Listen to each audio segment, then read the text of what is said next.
और दोस्तों, क्या हाल चाल? एकदम बवाल। एग्जाम्स बिल्कुल सर पर आ गए हैं और धक धक तो पक्का हो ही रही होगी, है ना?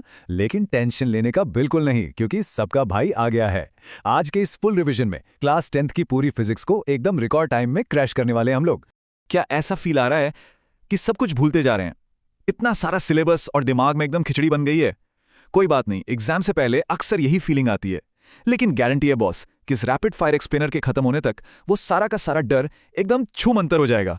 तो चलिए आज का रोड मैप देख लेते हैं। इसे एक सुकून देने वाली चेकलिस्ट की तरह देखा जा सकता है। हम कवर करेंगे light, the human I, current and electricity, magnetic effects और आखिरी में वो जादुई मास्टर फॉर्मूला शीट। ये भयंकर दिखने वाला सिलेबस असल में बहुत स्ट्रक्चर्ड है और हम सब मिलकर इसे चुटकियों में निपटा लेंगे। तो चलो फुल एनर्जी के साथ श्री गणेश करते हैं चैप्टर 1 का light, reflection and refraction. Light का ना एक बहुत ही सिंपल रूल है। जब भी लाइट किसी चीज से टकराती है तो या तो वो बाउंस बैक करती है या फिर बेंड हो जाती है। अब कॉनकेव मिरर को एक गुफा यानी केव की तरह मान लेते हैं। ये सारी लाइट को एक जगह इकट्ठा करता है, कन्वर्ज करता है। इसलिए डेंटिस्ट इसे कैविटी देखने के लिए यूज करते हैं। वहीं दूसरी तरफ कॉन्वेक्स मिरर बाहर की तरफ एकदम उभरा हुआ होता है। ये लाइट को फैला देता है यानी डाइवर्ज करता है। कार के रियर व्यू मिरर के लिए ये एकदम परफेक्ट है, क्योंकि इससे पीछे का बहुत बड़ा एरिया आराम से दिख जाता है। अब न्यूमेरिकल सॉल्व करने का अल्टीमेट चीट कोड देखते हैं। साइन कन्वेंशंस में बस एक गोल्डन रूल हमेशा हमेशा याद रखना है। ऑब्जेक्ट डिस्टेंस u हमेशा नेगेटिव होता है, लिटरली हमेशा। बस ये एक छोटी सी बात एग्जाम में सबसे कॉमन मैथमेटिकल मिस्टेक से बचा लेगी। एकदम गेम चेंजर है ये। रे डायग्राम्स का डर अब हमेशा के लिए खत्म। बस ये 3 सिंपल स्टेप्स दिमाग में बिठा लेने हैं। पहला, जो रे पैरेलल जाएगी वो फोकस से निकलेगी। दूसरा, जो फोकस से जाएगी वो पैरेलल हो जाएगी। और तीसरा, जो रे सेंटर ऑफ कर्वेचर से जाएगी वो सीधी उसी रास्ते पर बाउंस बैक कर जाएगी। बस इन 3 रूल्स को मास्टर कर लिया ना, तो लाइट चैप्टर के आधे न्यूमेरिकल्स और डायग्राम्स तो ऐसे ही हवा में सॉल्व हो जाएंगे। चलिए अब जंप मारते हैं चैप्टर 2 पर, the human I, exploring the colourful world.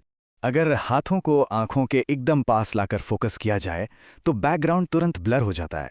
ये सब सिलेरी मसल्स का कमाल है भाई, जो इंस्टेंटली लेंस की फोकल लेंथ को एडजस्ट कर देती हैं। इसी जादुई एबिलिटी को पावर ऑफ अकोमोडेशन कहते हैं। सिलेरी मसल्स की मदद से आई लेंस का अपनी फोकल लेंथ को ऐसे फटाफट एडजस्ट करना ही हमें एक पल में पास रखी किताब पढ़ने और दूसरे ही पल दूर पहाड़ों को देखने में मदद करता है ना? एकदम क्रेजी। अब बात करते हैं आई डिफेक्ट्स की।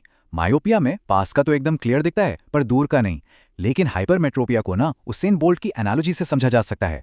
इसमें लाइट रेज इतनी तेज दौड़ती हैं कि वो रेटिना पर रुकने के बजाय पीछे जाकर मिलती हैं, यानी ओवरशूट कर जाती हैं।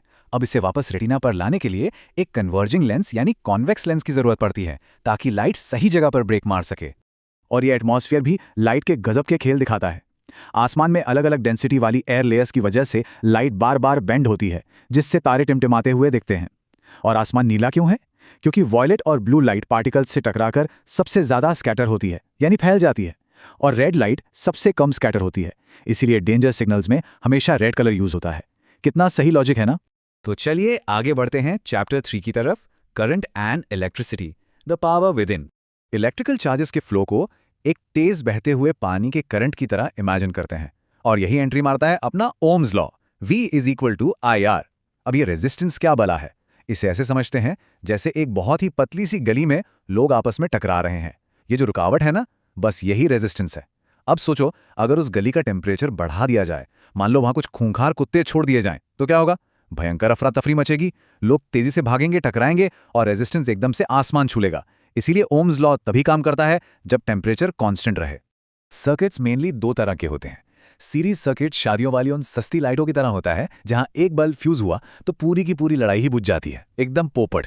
इसीलिए अपने घरों में पैरेलल सर्किट यूज होता है। यहां हर अप्लायंस का अपना अलग इंडिपेंडेंट रास्ता होता है, वोल्टेज एकदम सेम रहता है, और अगर एक टीवी खराब भी हो जाए ना, तो पूरे घर की लाइट नहीं जाती। अब आते हैं सेकेंड लास्ट चैप्टर पर, magnetic effects of electric current, the invisible force. एकदम पत्थर की लकीर मान लो कि जहां जहां इलेक्ट्रिक करंट बहेगा वहां वहां मैग्नेटिक फील्ड अपने आप पैदा होगा। करंट और मैग्नेटिज्म एकदम जय वीरू जैसे पक्के दोस्त हैं। अब मैग्नेटिक फील्ड लाइंस के कुछ कोर रूल्स देख लेते हैं। ये बाहर नॉर्थ से साउथ जाती हैं, अंदर साउथ से नॉर्थ आती हैं और क्लोज्ड कर्व बनाती हैं। और सबसे इंपॉर्टेंट बात, ये लाइंस कभी भी, लिटरली कभी भी एक दूसरे को क्रॉस नहीं करती। अगर ये क्रॉस कर गई तो उस पॉइंट पर कंपास को एक ही समय में 2 डायरेक्शन दिखानी पड़ेंगी, जो कि भाई पूरी तरह से इम्पॉसिबल है। अब डायरेक्शन वाले क्वेश्चंस के लिए अपना बायां हाथ उठाना है, फ्लेमिंग्स लेफ्ट हैंड रूल। इसे बहुत ही आसानी से FBI से याद रखा जा सकता है। थंब मतलब F फॉर फोर्स, फोरफिंगर मतलब B फॉर फील्ड और मिडिल फिंगर मतलब I फॉर करंट। बस इस एक ट्रिक से एग्जाम में डायरेक्शन वाले हर सवाल को एकदम आसानी से फोड़ा जा सकता है। बहुत ही सॉलिड है ये। अपने डोमेस्टिक सर्किट्स में ना कलर्स का बहुत बड़ा रोल है। रेड होती है लाइव वायर जिसमें 220 वोल्ट का करंट दौड़ता है, ब्लैक है न्यूट्रल जिसमें 0 वोल्ट होता है, और ग्रीन होती है सेफ्टी के लिए अपनी अर्थ वायर। अब ये शॉर्ट सर्किट कब होता है? जब गलती से ये लाइव और न्यूट्रल वायर्स आपस में किस कर लेती हैं, यानी डायरेक्ट टच हो जाती हैं, तो अचानक से बहुत सारा करंट फ्लो हो जाता है और बूम।